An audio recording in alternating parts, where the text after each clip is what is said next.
வணக்கம், நான் உங்கள் ட்ரேட் குரு ரம்யா பேசுகிறேன். இன்றைக்கி இந்த வீடியோவில் Denta water and infra solutions limited அப்படிங்கிற ஒரு கம்பெனியோட ஐபிஓ ரிவ்யூ தாங்க பார்க்க போகிறோம்.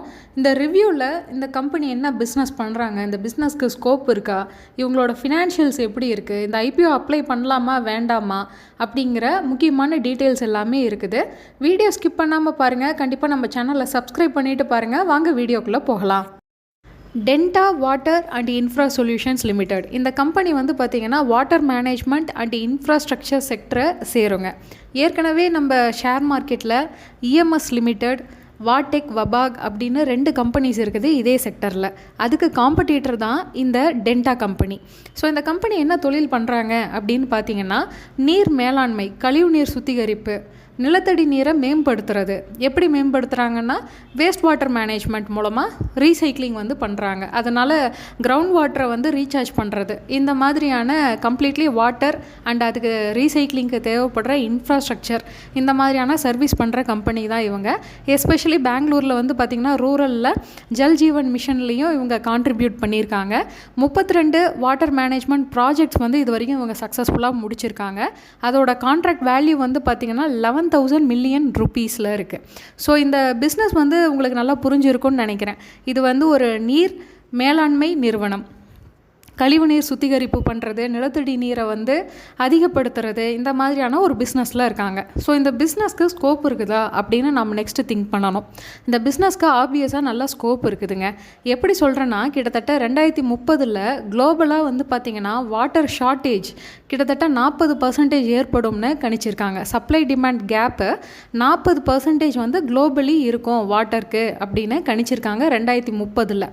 அதே மாதிரி நம்ம இந்தியாவில் 2050 பார்த்திங்கன்னா டொமஸ்டிக் அண்ட் இண்டஸ்ட்ரியல் பர்பஸ்க்கு வாட்டர் வந்து 1180 பில்லியன் கியூபிக் மீட்டர் தேவைப்படும் அப்படின்னு கணிச்சிருக்காங்க. கிட்டத்தட்ட இப்போ இருக்கிறத விட 2.5 மடங்கு அதிகமான தேவை இருக்குது அப்படின்னு ப்ரெடிக்ட் பண்ணியிருக்காங்க. ஸோ வாட்டருக்கு ஆப்வியஸாக வந்து அதிகமான தேவை, டிமாண்ட், யூசேஜ் அப்படின்னு எல்லாமே இருக்குது. எல்லா பர்பஸ்க்குமே வந்து வாட்டர் தேவைப்படுது. வாட்டருங்கிறது இன்றியமையாதது. ஸோ அந்த தண்ணீரை, குடிநீரை ஒரு சுத்திகரிப்பு பண்ணுறது, கழிவுநீர் மேலாண்மை பண்ணுறது, நிலத்தடி நீரை வந்து அதிகப்படுத்துறது, வாட்டரை வந்து ரீசார்ஜ் பண்ணுறது, கிரவுண்ட் வாட்டர் ரீசார்ஜ் பண்ணுறது, இந்த மாதிரியான பிஸ்னஸில் இவங்க இருக்காங்க. Denta water and infra solutions limited அப்படிங்கிற இந்த கம்பெனி.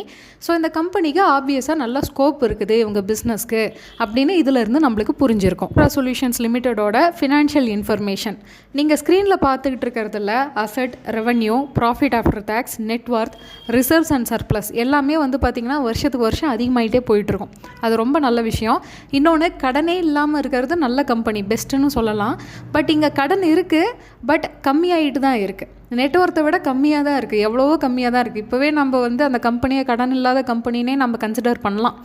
பட் கடன் வந்து ஒரு 0.71 crore வந்து ரீசன்ட் குவார்ட்டரில் இருக்கிறதா சொல்லியிருக்கிறாங்க. இது ஒரு பெரிய த்ரெட் இல்லைன்னு நான் நினைக்கிறேன். ஜனவரி 22 ஜனவரி 24 வரைக்கும் அவைலபிலிட்டி இருக்குது. இந்த இடைப்பட்ட நாளில் நம்ம அப்ளை பண்ணுறதுனா அப்ளை பண்ணிக்கலாம். கடைசி நாள் நம்ம அப்ளிகேஷன் போடுறது ஜனவரி 24 தான் லாஸ்ட் டேட். நீங்கள் ஒரு அப்ளிகேஷன் போடணும் அப்படின்னா கிட்டத்தட்ட 35% வந்து ரீட்டைலுக்கு அலோகேட் பண்ணியிருக்காங்க. ஸோ கிடைக்கிறதுக்கான சான்சஸ் அதிகம்னு தோணுது. பட் இருந்தாலும் இஷ்யூ சைஸ் வந்து பார்த்திங்கன்னா 220 கோடி தான். ஸோ 220 கோடிங்கிறது இவங்க டோட்டலாக ஆஃபர் ஃபார் சேலில் வராங்க. ஸோ இது கம்ப்ளீட்டாக இந்த 220 கோடிங்கிற பணம் வந்து அவங்களுக்கு நிதி கிடச்சிருச்சு, முதலீடு கிடச்சிருச்சு அப்படின்னா அதை அந்த கம்பெனியோட முன்னேற்றத்துக்கு மட்டுமே பயன்படுத்துவாங்க அப்படிங்கிறது தான் ஆஃபர் ஃபார் சேல். ஸோ இந்த 220 கோடி அவங்க எப்படி பிளான் பண்ணியிருக்காங்கன்னா, முதல்ல 150 கோடியாக அவங்க கன்சிடர் பண்ணுறாங்க. ஃபஸ்ட்டு 50 கோடியை இந்த நிதியாண்டிலேயே கம்பெனியோடைய முன்னேற்றத்துக்கு பயன்படுத்துவாங்க. அடுத்த நிதியாண்டில் 100 கோடின்னு இப்போதைக்கு பிளான் பண்ணியிருக்காங்க. ஸோ ஒரு லாட் நம்ம அப்ளை பண்ணுறோம் அப்படின்னா ஒரு லாட்டுக்கு 50 ஷேருங்க.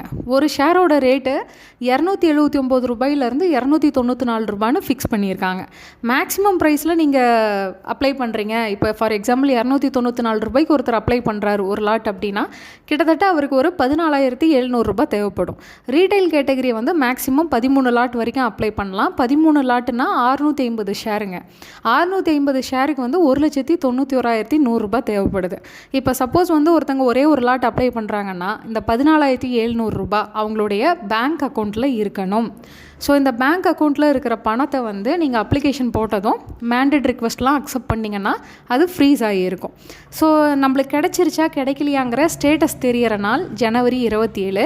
கிடச்சிருச்சு அப்படின்னா நம்ம டிமேட் அக்கௌண்ட்டுக்கு ஷேர்ஸ் வந்துடும். சப்போஸ் நம்மளுக்கு கிடைக்கலன்னா Jan 28 அன்றைக்கி ரீஃபண்டுக்கான ப்ராசஸ் வந்து இனிஷியேட் பண்ணிடுவாங்க.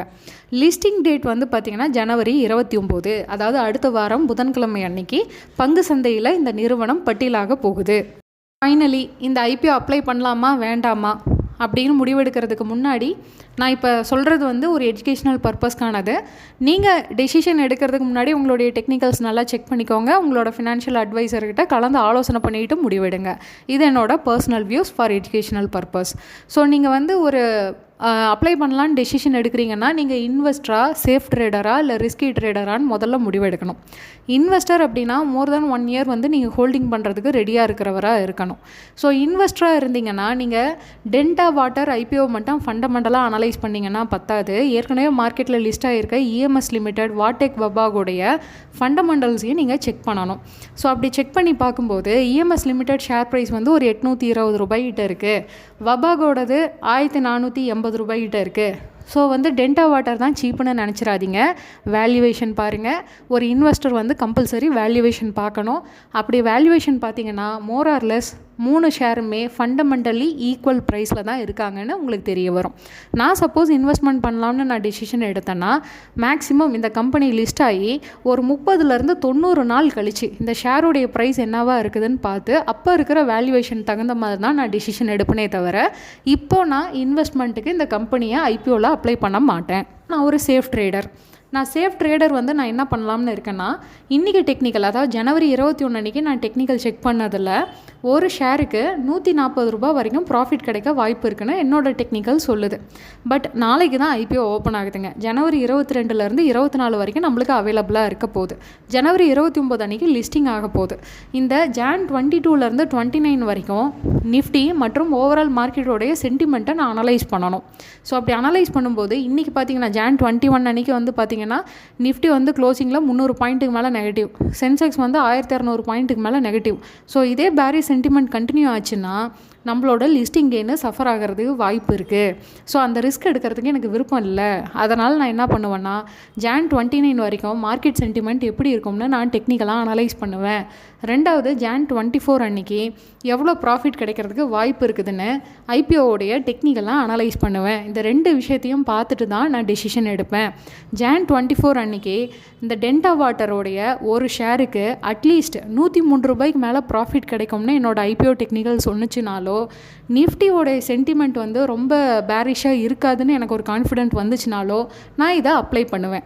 நான் ஒரு சேஃப் ட்ரேடராக இருந்தால். இல்லைன்னா நான் இந்த ஐபிஓவை அப்ளை பண்ண மாட்டேன். நீங்கள் என்ன டெசிஷன் எடுத்திருக்கீங்கன்னு கீழே கமெண்ட் பண்ணுங்கள். மறக்காமல் சப்ஸ்கிரைப் பண்ணுங்கள். இந்த வீடியோவை இவ்வளோ நேரம் வாட்ச் பண்ணதுக்கு ரொம்ப நன்றி. All the best.